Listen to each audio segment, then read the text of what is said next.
السلام علیکم اسٹوڈنٹس، میں آپ کی ٹیچر رضیہ، کلاس 7 اردو۔ آج ہم پڑھیں گے نردبان اردو کا صفحہ نمبر 16 اور 17۔ آئیے دیکھتے ہیں کہ آج ہم کیا پڑھیں گے۔ موضوع ہے فاعل اور مفعول۔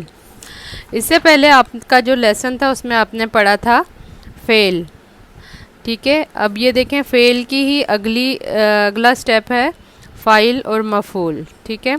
اس کا فعل سے بہت گہرا تعلق ہے، آئیے دیکھتے ہیں۔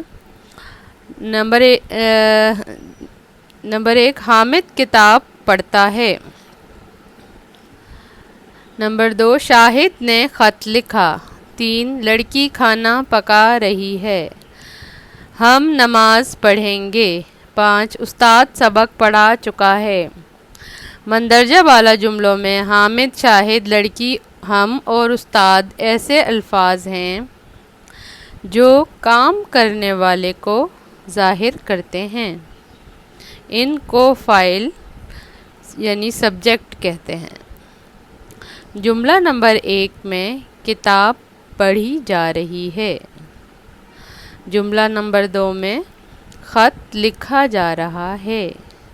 گویا پڑھنے کا فعل کتاب پر اور لکھنے کا فعل خط پر واقع ہو رہا ہے۔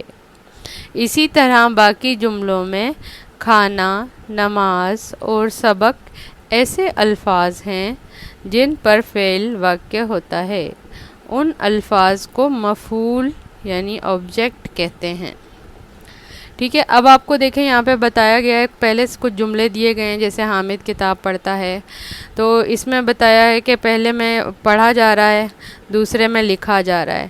لیکن پڑھی کیا جا رہی ہے؟ کتاب پڑھی جا رہی ہے، اور لکھا کیا جا رہا ہے؟ خط۔ یعنی جن چیزوں پہ کام ہو رہا ہے وہ مفعول کہلائیں گی، ٹھیک ہے۔ اس میں سے کتاب مفعول ہے اور اس میں خط مفعول ہے۔ نوٹ: مثالوں سے واضح ہو گیا ہوگا کہ کوئی اسم فاعل بھی ہو سکتا ہے اور مفعول بھی۔ نمبر 2 فعل کسی فاعل کے بغیر واقع نہیں ہو سکتا۔ کوئی جملہ فعل اور فاعل کے بغیر مکمل نہیں ہوگا۔ اب جیسے یہاں پہ لکھا ہے حامد کتاب پڑھتا ہے، اب اگر فعل ہٹا دو تو حامد کتاب ہے ہو جائے گا، تو جب تک ہم فعل نہیں لکھیں گے یہ جملہ کمپلیٹ نہیں ہوگا۔ اسی طرح جو مفعول ہے، مفعول کیا ہے؟ جس پر کام ہو رہا ہے، یعنی کتاب پڑھی جا رہی ہے، اگر اس میں سے کتاب نکال دیں تو حامد پڑھتا ہے، اب حامد کیا پڑھتا ہے یہ واضح نہیں ہوگا، ٹھیک ہے۔ اور اسی طرح مفعول اگر حامد کو نکال دیں تو کتاب پڑھتا ہے، یہ واضح نہیں ہوگا کہ کون کتاب پڑھتا ہے۔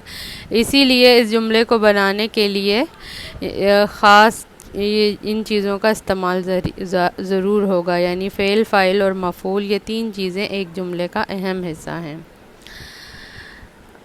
درج ذیل جملوں میں سے فعل، فاعل اور مفعول چن کر لکھیے۔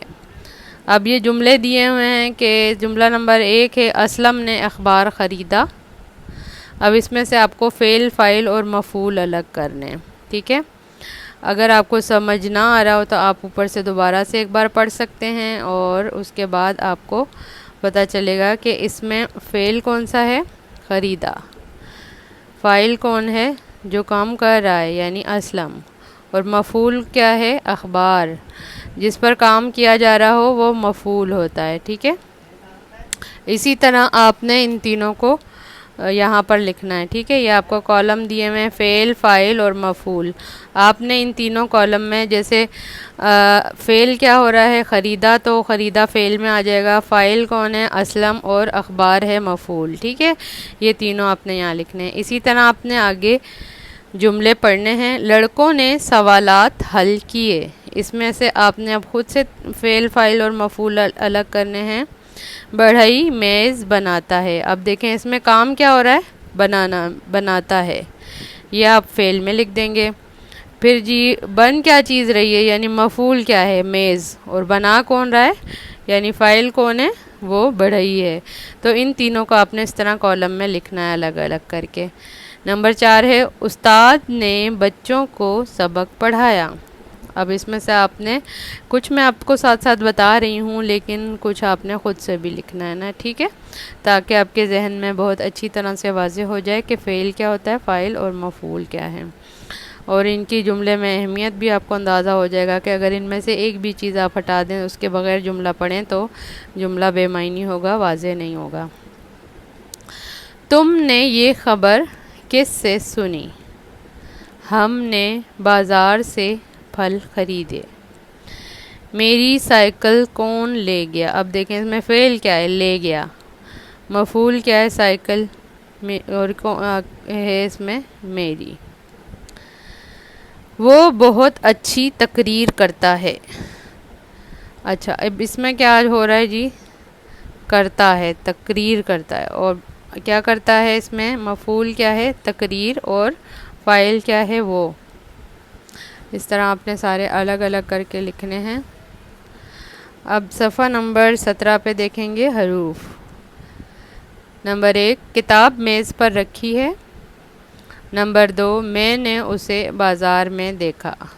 نمبر 3، وہ صبح سے شام تک پڑھتا رہا۔ نمبر 4، کمرے کے اندر کون ہے؟ نمبر 5، اسلم اور حامد دونوں بھائی ہیں۔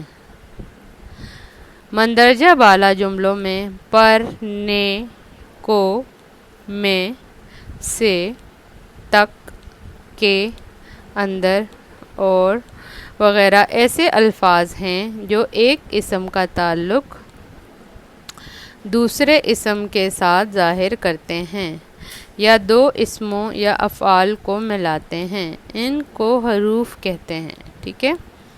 اب ان جملوں میں آپ کو یہ جتنے بھی لفظ نظر آ رہے ہیں یہ حروف کہلاتے ہیں، پر، نے، کو، میں، سے، تک، کے، اندر، ٹھیک ہے، اور یہ جملوں کو ملاتے ہیں اور ان کو حروف کہتے ہیں۔ درج ذیل جملوں میں سے حروف چن کر لکھیے۔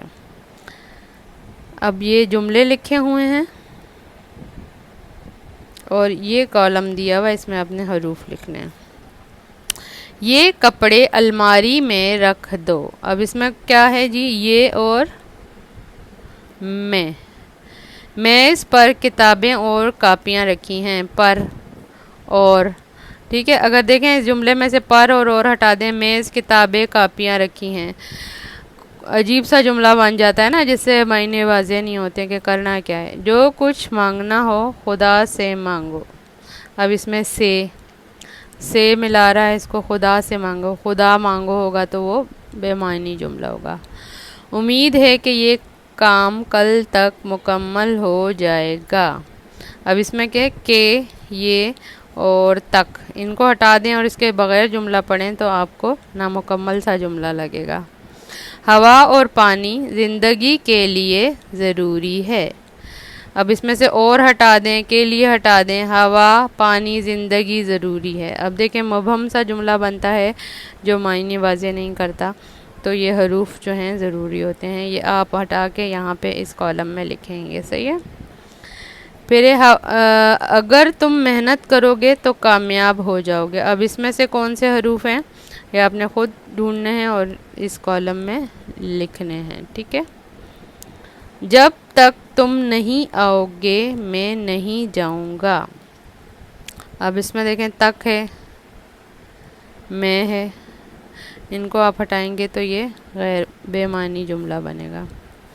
لڑکا اپنے باپ کے ساتھ جا رہا تھا، لڑکی کرسی سے نیچے گر گئی، اس نے ارادہ تو کیا مگر صبح جلدی اٹھ نہیں سکا۔ اب نے ہٹا دیں، تو ہٹا دیں اور یہ ہٹا دیں تو اس کا کیا بنے گا معنی؟ کوئی بھی نہیں بنے گا۔ اس ارادہ کیا، صبح جلدی اٹھ نہیں سکا، وہ زور نہیں پڑ رہا نا جملے پہ، اس طرح سے معنی واضح نہیں ہو رہا جس طرح سے یہ کہنا جا رہے ہیں کہ اس نے ارادہ تو کیا مگر صبح جلدی اٹھ نہیں سکا۔ جس طرح جملے میں جس بات کا اظہار کرنا چاہ رہے ہیں وہ واضح نہیں ہوتا، اسی لیے حروف کا ہر جملے میں بہت گہرا کام ہوتا ہے، بہت ضروری ہوتا ہے، اس کے بغیر جملہ جو ہوتا ہے وہ نامکمل اور بے معنی لگتا ہے. ٹھیک ہے، اب آپ نے ان جملوں میں سے سارے حروف ڈھونڈنے ہیں اور اس کالم میں لکھنے ہیں. ٹھیک ہے، آپ نے اچھا سا کام کرنا ہے، سمجھ کے کرنا ہے. ویڈیو کو دوبارہ سن لیجئے گا اور سمجھ نہ آئے تو آپ پوچھ سکتے ہیں. آپ نے تاریخ لکھنی ہے ہر صفحے پر اور اس کے بعد یہ کام کرنا ہے. ٹھیک ہے، اپنا خیال رکھیے گا. اللہ حافظ.